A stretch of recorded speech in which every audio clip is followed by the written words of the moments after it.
नमस्कार, मैं हूं ज्योति। आप देख रहे हैं लाइव राजस्थान। वक्त है खबरों का। पहले नजर डालते हैं आज की प्रमुख खबरों पर।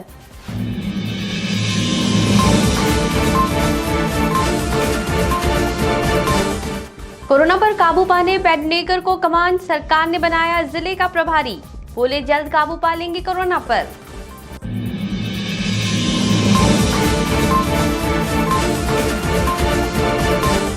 उदयपुर के 4 थाने कंटेनमेंट जोन से बाहर, शेष थाना क्षेत्रों में 29 तक रहेगा कंटेनमेंट जोन। कलेक्टर आनंदी ने जारी किए आदेश।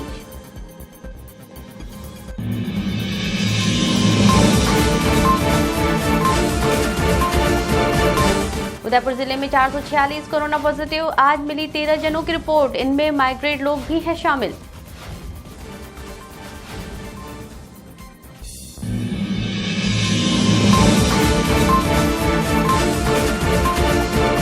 और कांग्रेस कार्यकर्ताओं ने की थर्मल स्क्रीनिंग, घर घर जाकर भी दिया सेवा को अंजाम। खाद्य सुरक्षा से वंचितों को बंधाई आस। अब खबरें विस्तार से। उदयपुर में कोरोना संक्रमण को समय रहते रोकने के लिए राज्य सरकार ने आईएएस अधिकारी आशुतोष पेडनेकर को उदयपुर जिले का प्रभारी बनाया है। उदयपुर आए आशुतोष पेडनेकर ने शहर के शेल्टर होम का निरीक्षण किया, साथ ही अधिकारियों के साथ चर्चा कर उदयपुर में बढ़ते कोरोना संक्रमण को रोकने के लिए भी रणनीति तैयार की। पेडनेकर ने कहा कि उदयपुर में कोरोना संक्रमण पर जल्द काबू पा लिया जाएगा। उन्होंने बताया कि शहर में वेंटिलेटर, आईसीयू बेड आदि पर्याप्त चिकित्सा संसाधन हैं, लेकिन संक्रमित मरीजों की स्थिति इतनी गंभीर नहीं है कि इन सब उपकरणों की आवश्यकता पड़े। 35 केसेस हुए हैं। निश्चित रूप से एक स्पाइक हुआ है, बट इस प्रकार का स्पाइक अगर आप बाकी ज्योग्राफिकली बाकी डिस्ट्रिक्ट्स का भी देखेंगे, स्टेट का देखेंगे, इवन पूरे देश का भी देखेंगे, अलग अलग जगहों पे अलग अलग टाइम पे स्पाइक्स आए हैं। यहाँ पर बाद में आया है। बड़ी अच्छी बात यह है कि ये ज्योग्राफिकली मोर और लेस कंटेन्ड है। बहुत ज्यादा रूरल एरिया में भी नहीं फैला हुआ है, और जो सिटी में है वो भी एक लिमिटेड एरिया में है, बाकी जगहों पे उसका स्प्रेड नहीं हो रहा है। तो उसका स्प्रेड नहीं हो रहा, एक बहुत अच्छी बात है। दूसरा बात यह है कि जो इसका इंक्रीजिंग नंबर्स में नहीं हो रहा, तो that is also a good thing. और थर्ड थिंग जो मैं इसको समझता हूँ, जो मुझे लगती है बहुत क्रिटिकल, ये है कि सीरियस केसेस अभी किसी प्रकार के नहीं है। 1 डेथ निश्चित रूप से हुई है, 85 ईयर ओल्ड लेडी की हुई है, बट जो जितने वेंटिलेटर्स का इंतजाम किया हुआ है, आईसीयूज का इंतजाम किया हुआ है, आईसीयू बेड्स जो हैं हमारे पास 350 आईसीयू बेड्स हैं, 200 वेंटिलेटर्स हैं, वहां तक की नौबत नहीं आई है। कल मैं वैसे कल लैब का भी और हॉस्पिटल फैसिलिटीज का भी अवलोकन करूंगा, पर आज जो डिटेल में जो बात हुई है, किसी भी प्रकार की संसाधनों की कमी प्रशासन के पास नहीं है। संसाधन पर्याप्त है, मैनेजमेंट जरूर किया जा रहा है, जो व्यवस्था जो करनी है वो की जा रही है। अब जो है प्रशासन जिस प्रकार से सोच रहा है कि even the post lockdown strategy है, वो भी बहुत इंपॉर्टेंट है, क्योंकि लॉकडाउन खुलने के बाद जब रिलैक्सेशन ज्यादा होंगे, वो बहुत इंपॉर्टेंट हो जाता है, किसी प्रकार से संक्रमण नहीं फैले। और वहां पर सबका जो डिसिप्लिन है, किस तरह से अपन डिसिप्लिन को मेंटेन करते हैं, जिसके लिए उदयपुर फेमस है पूरे राजस्थान में, पूरे देश भर में, उसका परिचय मेरे ख्याल से लॉकडाउन के बाद देने की बहुत ज्यादा आवश्यकता पड़ी। उदयपुर शहर के 4 थाना क्षेत्रों को कंटेनमेंट जोन से बाहर कर दिया गया है। कलेक्टर आनंदी ने बताया कि उदयपुर नगर निगम क्षेत्र में आने वाले सवीना, प्रतापनगर, गोवर्धन विलास और सुखेर थाना क्षेत्र को कंटेनमेंट जोन से बाहर कर दिया गया है। इन क्षेत्रों में अब कई बंदिशें खत्म हो जाएंगी। उन्होंने बताया कि नगर निगम क्षेत्र के शेष भाग में आगामी 29 मई तक कंटेनमेंट जोन लागू रहेगा। उदयपुर में कोरोना पॉजिटिव का आंकड़ा आज शाम तक 446 हो गया है। सीएमएचओ दिनेश खराड़ी के अनुसार शुक्रवार सुबह कुल 330 जनों की सैंपल रिपोर्ट में 13 जने पॉजिटिव पाए गए हैं। उन्होंने बताया कि इनमें से 7 हेलाबाड़ी क्षेत्र के और 1 एमबी अस्पताल स्टाफ कर्मचारी है, जबकि शेष में से 3 अन्य शहरों से आए हैं और सभी ग्रामीण इलाकों के हैं। उदयपुर के विभिन्न चौराहों और कॉलोनियों में शुक्रवार को कांग्रेस कार्यकर्ता मुस्तफा शेख और साथियों ने थर्मल स्क्रीनिंग की। मुस्तफा शेख ने बताया कि चौराहों पर तैनात पुलिसकर्मियों की थर्मल स्क्रीनिंग की गई। इसके अलावा स्वराज नगर, कैलाश कॉलोनी, दीवान शाह कॉलोनी, गौसिया कॉलोनी में भी घर घर जाकर थर्मल स्क्रीनिंग की। उनके अनुसार गर्मी की वजह से शरीर का तापमान नापना जरूरी होता है। इसी तरह खाद्य सुरक्षा से वंचित लोगों की सूची बनाकर रसद विभाग को दी। उनके अनुसार कर्फ्यू की वजह से आटा चक्कियां बंद हैं, इससे लोग परेशान हैं। वार्ड वासियों को ये भी सूचित किया गया कि आगामी दिनों में उदयपुर के सभी वार्डों में कामगार लोगों की सर्वे होगी और पात्र लोगों को सरकारी लाभ के तहत राहत सामग्री उपलब्ध करवाई जाएगी।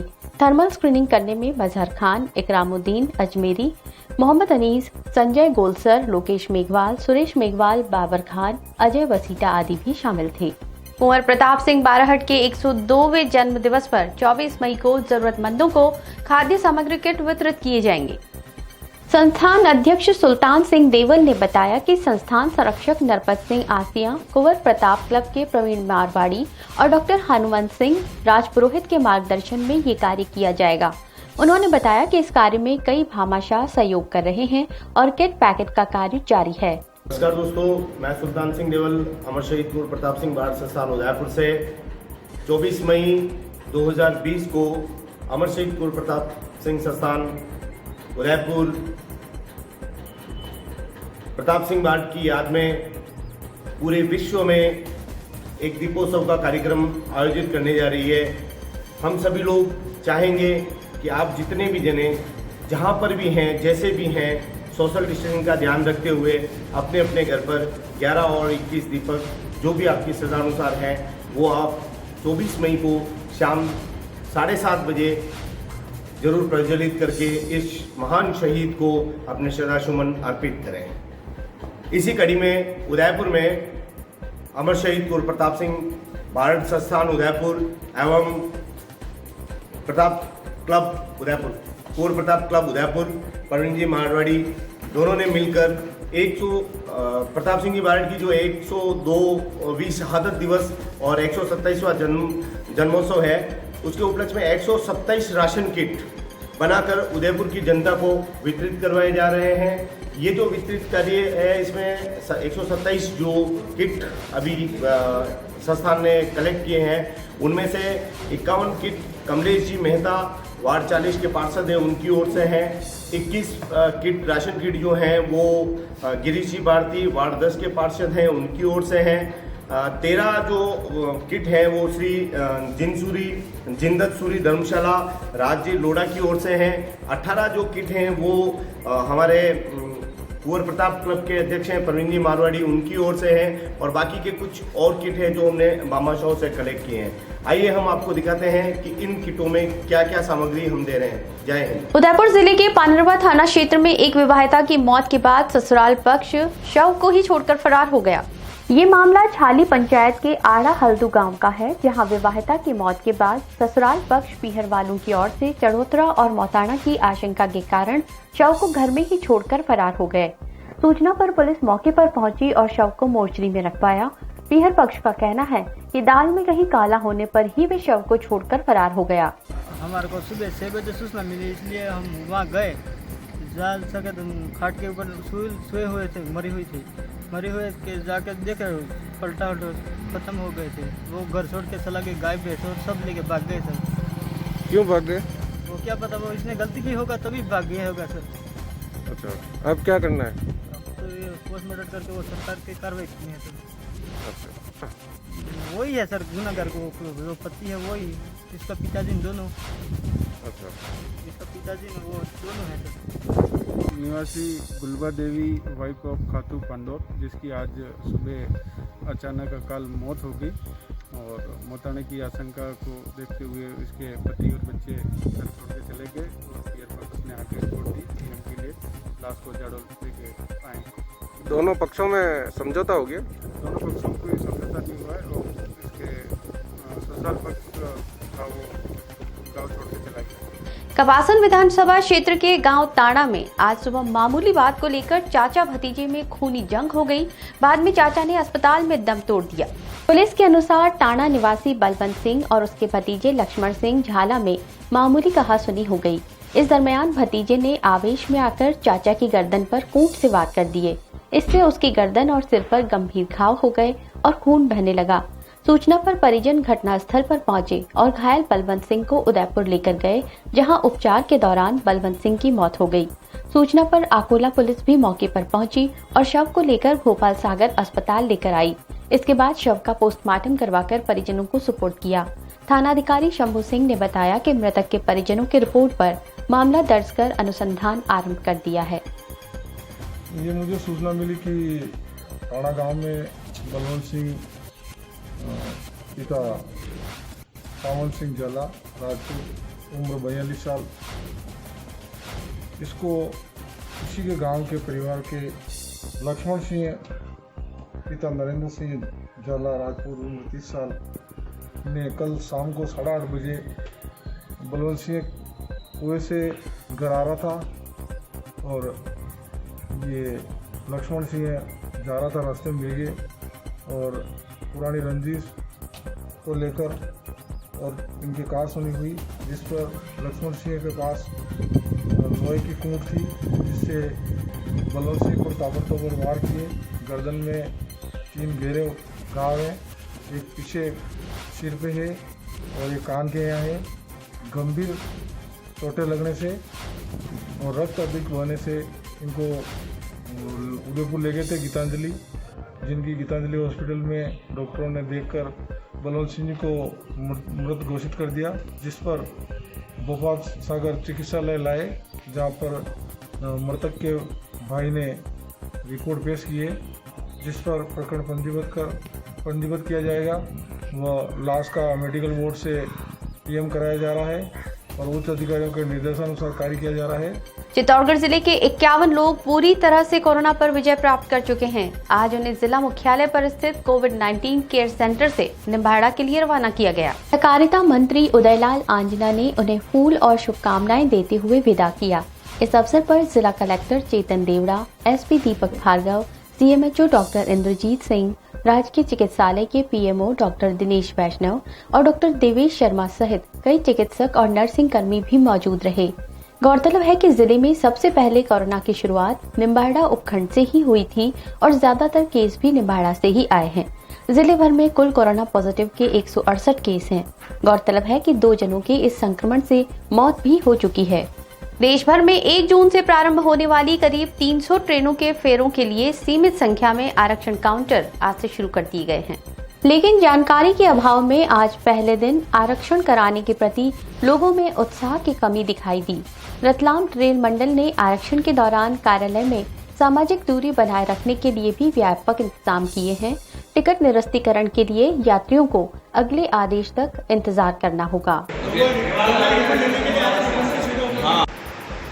ये बस ये थोड़ा टाइम डाल देना 10 से 17 हाँ थोड़ा तो ये अभी जब तक क्या नाम जो है ये पूर्ण रूप से शुरू नहीं होता, जब तक टाइमिंग जो है 10 से 5 का ही रहेगा। रिजर्वेशन काउंटर का 10 से 5 का ही टाइम रहेगा, सिंगल शिफ्ट में ही बुकिंग होगी। ARS खान साहब, अगर बात की जाए किस प्रकार के रिजर्वेशन सुने हुए हैं और चित्तौड़गढ़ में कितनी दिखी है लोगों में जागरूकता? रिजर्वेशन के प्रति जागरूकता तो पब्लिक है ही है, लेकिन अभी पब्लिक को पूरी सूचना जब तक प्राप्त नहीं होगी वो बुकिंग के लिए पब्लिक कैसे आएगी। आज कितने करीब आज से क्या नाम जो है बुकिंग प्रारंभ हुई है। अभी तक जो है 2-3 पैसेंजर ही आए हैं। अब जैसे जैसे सूचना मिलेगी पैसेंजर आके बुकिंग कराएंगे। तो अभी तक कुल कितनी गाड़ियों को रिजर्वेशन शुरू हुए हैं? अभी तक टोटल रेलवे बोर्ड ने 200 पेयर ऑफ ट्रेन और उसके बाद 100 pair of train, total 300 pair of train की बुकिंग शुरू कर दी है। अभी उन्हीं में से जो है वो बुकिंग हो रही है। कनेरा थाना पुलिस ने सोशल मीडिया पर भड़काऊ वीडियो वायरल करने पर एक जने को गिरफ्तार किया है। मुखबिर से प्राप्त सूचना के आधार पर पुलिस ने कनेरा निवासी गणपत पिता तुलसीराम प्रजापत को व्हाट्सएप ग्रुप में राजनीतिक और सांप्रदायिक भावना भड़काने वाले वीडियो वायरल करने के आरोप में गिरफ्तार किया। अशोक टेलर की रिपोर्ट। गोविंदपुरा में आज बिजोलिया किसान आंदोलन में शहीद हुए रूपा जी और कृपा जी को श्रद्धांजलि अर्पित की गई। इस दौरान सोशल डिस्टेंस की पालना करते हुए पूर्व राज्य मंत्री और भाजपा राष्ट्रीय परिषद सदस्य चुन्नीलाल धाकड़ और कई कार्यकर्ताओं ने उनकी प्रतिमाओं पर फूल मालाएं अर्पित कर उनकी शहादत को याद किया। इस अवसर पर पूर्व चेयरमैन कैलाश भारद्वाज, राजगढ़ सरपंच मांगीलाल धाकड़, गोपाल सोनी और अवधेश व्यास सहित कई कार्यकर्ता मौजूद थे। बेगू से कुलदीप सिंह राव की रिपोर्ट। बेगू में कल से पुरानी जगह पर ही सब्जी मंडी चलाने के आदेश जारी कर दिए गए हैं। उपखंड अधिकारी कैलाश गुर्जर, पुलिस उपाधीक्षक ऋषिकेश मीणा की मौजूदगी में सब्जी विक्रेताओं की मीटिंग में ये निर्णय लिया गया। सब्जी और फल विक्रेताओं की मांग पर सब्जी मंडी सोशल डिस्टेंस को ध्यान में रखकर राज्य सरकार की गाइडलाइन के अनुसार संचालित की जाएगी। सुबह 6 से 9 बजे तक होलसेल और 9 से शाम 6 बजे तक रिटेल मंडी चालू रहेगी। बेगू से कुलदीप सिंह राव की रिपोर्ट। बेगू के अवधेश व्यास को भारतीय जनता मजदूर मंच का प्रदेश उपाध्यक्ष मनोनीत किया गया है। व्यास के बीजेएमएम के प्रदेश उपाध्यक्ष बनने की जानकारी मिलने पर पूर्व राज्य मंत्री और राष्ट्रीय भाजपा परिषद के सदस्य चुन्नीलाल धाकड़ और क्षेत्र के भाजपा कार्यकर्ताओं ने भी व्यास को बधाई दी।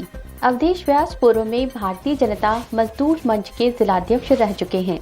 आमेर उपखंड की ओलनाखेड़ा पंचायत में 4 बाड़ों में अज्ञात कारणों से भीषण आग लग गई। सूचना पर आमेर नगर पालिका की दमकल मौके पर पहुंची और आग बुझाने के प्रयास शुरू किए।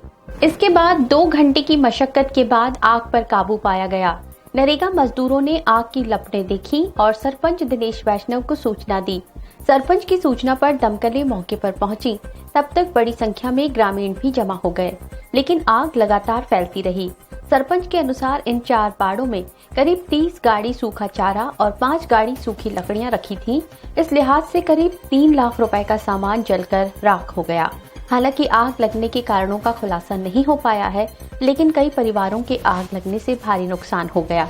राजसमंद से ब्यूरो चीफ हस्तिमल साहू की रिपोर्ट। जी, ये रामाखेड़ा में आग हुई और इसमें 25 से 30 ट्रॉली के बीच में घास थी, सूखी घास जो जल के राख हो गई।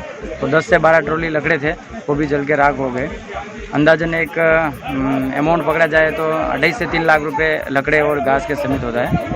और बहुत बड़ी नुकसान हुई है सब लोगों के। जो था वो घास वही था, तो और घास सब जल चुका है। राजसमंद जिले में कोरोना मरीजों के ठीक होने की रफ्तार बढ़ने लगी है। सीएमएचओ डॉक्टर जेपी बुनकर के अनुसार शुक्रवार को 2 और मरीज स्वस्थ हुए हैं। उन्होंने बताया कि जिले में संक्रमित मरीजों के ठीक होने की संख्या 21 हो गई है। राजसमंद जिले में राष्ट्रीय राजमार्ग 8 पर बरार के समीप आज सुबह तेज गति से आ रही एक कार अनियंत्रित होकर पलट गई। हादसे में कार चालक गुड़गांव निवासी राजकुमार मिश्रा और गौरव शर्मा घायल हो गए। सूचना पर Bhim police ASI Hanumant Singh, constable Ritesh और शंकरलाल मौके पर पहुंचे। हाईवे एम्बुलेंस की सहायता से राजकुमार मिश्रा को चिकित्सालय पहुंचाया। बताया गया कि कार सवार मेडिकल का काम करते हैं और किसी काम से गुजरात के भरूच से गुड़गांव हरियाणा जा रहे थे। भीम से ललित देवड़ा की रिपोर्ट। राजसमंद के नाथद्वारा में महिलाओं ने कोविड-19 के प्रति जागरूकता के लिए युवतियों और महिलाओं के समूह ने मेहंदी और पोस्टर निर्माण प्रतियोगिता का आयोजन किया, जिसमें केवल कोविड-19 के प्रति जागरूकता के संबंधित संदेश दिए गए। इसमें मेहंदी से उकेरे चित्रों में भी मास्क, सैनिटाइजर, सोशल डिस्टेंसिंग के मैसेज दिए। इनका मानना है कि सोशल डिस्टेंसिंग के लिए त्योहारों पर लगाई जाने वाली मेहंदी में भी यही संदेश दिए जाएं, जिससे लोगों को बराबर ये बात याद रहेगी। विभिन्न जनप्रतिनिधियों के अलावा शिक्षा विभाग सहित अन्य विभागों के अधिकारियों ने निरीक्षण कर इसकी प्रशंसा की।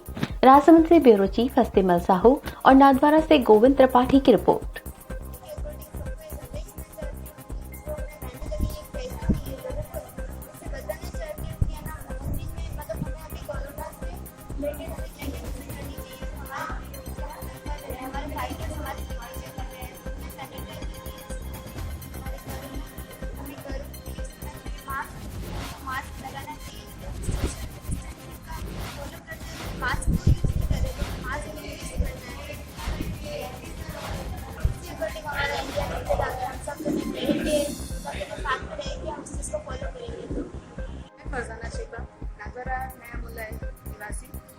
पहले मैंने जिस तरह से कोविड-19 के अगेंस्ट जो हमारे प्रिकॉशन के जो थे, मैंने उसमें संदेश दिया था। लेकिन फिर भी जैसे कि आज ईद कुछ समय बाद ईद आने वाली है, 2-3 दिन बाद, तो उसमें मैं ये कहना चाह रही हूँ कि ईद पर जो फैशनेबल मेहंदी लगाई जाती है, इस पर हम वो फैशनेबल मेहंदी ना लगाकर कोविड-19 के अगेंस्ट जो जागरूकता से रिलेटेड जो है उसको हम अपने हाथों पर सजाकर लोगों को संदेश दें कि कोविड-19 हमें पूरी तरह से गया नहीं है। हमें सरकार ने छूट दी है कि सवेरे 7 बजे से शाम की 7 बजे तक हम मार्केट में निकल सकते हैं और अपना काम कर सकते हैं। लेकिन इसका ये मतलब नहीं है कि हम सोशल डिस्टेंसिंग को भूल जाए, मास्क पहनना भूल जाए और बाजारों में इस तरह से भीड़ लगाए और इसको और ज़्यादा बढ़ावा दें। हमें सोशल डिस्टेंसिंग को मेंटेन करते हुए कोविड-19 को खत्म करना है और अपने देश की जो आर्थिक व्यवस्था है उसको भी आगे लेकर। 17 आसपुर के सामुदायिक अस्पताल में कंप्यूटर कर्मी के कोरोना पॉजिटिव आने के बाद स्वास्थ्य विभाग में हड़कंप मच गया। प्रशासन ने आसपुर के गोल मेहता कॉलोनी को केंद्र मानते हुए कर्फ्यू लगा दिया है। कस्बे में विभिन्न मोहल्लों में जाने वाले मार्गों को बंद कर दिया है। आसपुर, उदयपुर, डूंगरपुर, बांसवाड़ा, सागवाड़ा मेन रोड पर ही आवाजाही रहेगी। ब्लॉक सीएमएचओ डॉक्टर अलंकार गुप्ता के निर्देशन में स्वास्थ्य विभाग ने अस्पताल स्टाफ के 10 जनों का सैंपल लिया है और कस्बे में घर घर सर्वे शुरू कर दी है। आसपुर उपखंड अधिकारी सुनील कुमार, डीएसपी निरंजन चारण और थाना प्रभारी रिजवान खान मई जाप्ता निगरानी रखे हुए हैं। गौरतलब है कि डूंगरपुर जिले में कोरोना का कहर बढ़ता जा रहा है। जिले में संक्रमितों का आंकड़ा 288 हो गया है। भीलवाड़ा जिले के शाहपुरा में ब्लॉक कांग्रेस अध्यक्ष दिलीप गुर्जर पर आज अल सुबह उसके घर के बाहर उसके ही पड़ोस में रहने वाले 2 युवकों ने जानलेवा हमला कर दिया।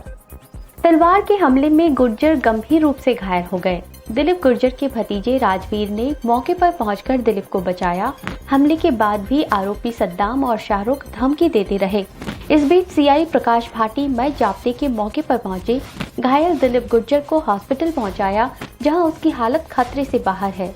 शाहपुरा थाना पुलिस ने दोनों आरोपियों को डिटेन कर लिया है। गुर्जर पर हमले की सूचना पर काफी तादाद में समर्थक हॉस्पिटल में एकत्र हो गए। थाने में 4 जनों सद्दाम नीलगर, शाहरुख नीलगर, सतार नीलगर और लाल मोहम्मद नीलगर के खिलाफ नामजद रिपोर्ट दर्ज कराई गई है। शाहपुरा से मूलचंद पेशवानी की रिपोर्ट। आज सुबह की बात है, ये तैनाल गेट के ऊपर कोई मारपीट लड़ाई झगड़े की सूचना पर मौके पर पहुंचे थे। ब्लॉक अध्यक्ष कांग्रेस का दिलीप गुर्जर पे जो तलवार से हमला करने की सूचना मिली थी, उस पर मौके पे गए। मौके पे जो वहाँ से भीड़ भाड़ की हटाई, मौके पे शांति व्यवस्था कराई। जो 2 एक सद्दाम और उसके भाई को डिटेन किया है और ब्लॉक अध्यक्ष दिलीप का है जो हॉस्पिटल में इलाज चल रहा है और जैसी रिपोर्ट वगैरह से कार्य। सुबह दूध लेने जा रहा था मैं घर से, तो खेत की तरफ जा रहा था। मेरे घर के पास में रहता है वो लड़का। तो अचानक से मुझे तलवार लेके आ गया और मेरे पे वार करने लग गया, गाली गलौज करने लग गया। और फिर रिपोर्ट पुलिस थाने में फ़ोन किया, पुलिस आ गई, अरेस्ट कर गया। सद्दाम हुसैन और उसके कुछ रिश्तेदार थे। कितने जने थे? वो हमला तो सद्दाम हुसैन कर रहा था, उसमें 3-4 जने और उसके सपोर्ट में थे वो लोग। और एक दिन पहले भी इन लोगों ने मेरे को रास्ता रोक के अवैध रास्ता पूरा किया था, लेकिन मैंने सोचा मैं कि कहीं को यार सांप्रदायिक माहौल बिगड़ेगा क्या, मतलब मैंने पुलिस वालों को इंटीमेशन भी दिया था मैं कि यार इस प्रकार ये लोग फालतू सांप्रदायिक मतलब माहौल बिगाड़ना चाहते हैं, तो आप थोड़ा इनको देखना। इनकी कोई पारिवारिक मामला तो ये सोचते कि भाई उन्होंने हमारे खिलाफ गवाही दे रखी है, कोई पारिवारिक लड़ाई है तो उनको शंका भी हमारे खिलाफ ये गवाह बनता है। भीलवाड़ा के उपनगर में संघर्ष सेवा समिति ने जिंदल सॉ लिमिटेड की बेरुखी के शिकार हुए मजदूरों की सहायता देकर अपना सेवा धर्म निभाया। गौरतलब है कि जिंदल सॉ लिमिटेड के ठेकेदार की अनदेखी से वहां काम कर रहे करीब 30 मजदूर पैदल ही अपने गांव रवाना हो गए थे। इनको मंगरोव से वापस लाकर संघर्ष सेवा समिति ने सती माता के यहां ठहराया और 3 दिन से भोजन और अन्य व्यवस्थाएं की जा रही हैं। इस कार्य में कई समाज सेवी भी सहयोग दे रहे हैं। इधर समिति ने मजदूरों की समस्या से प्रशासन को भी अवगत कराया, इस पर उचित व्यवस्था करने का आश्वासन दिया है। अलवर के बानसूर में युवा जागृति संस्थान द्वारा नाबार्ड के सहयोग से गठित उत्कर्ष स्वयं सहायता समूह महिलाओं के दर्द को समझकर सहायता कर रहा है। लॉकडाउन के दौरान महिलाओं को सैनिटरी नैपकिन खरीदने में परेशानी आ रही है।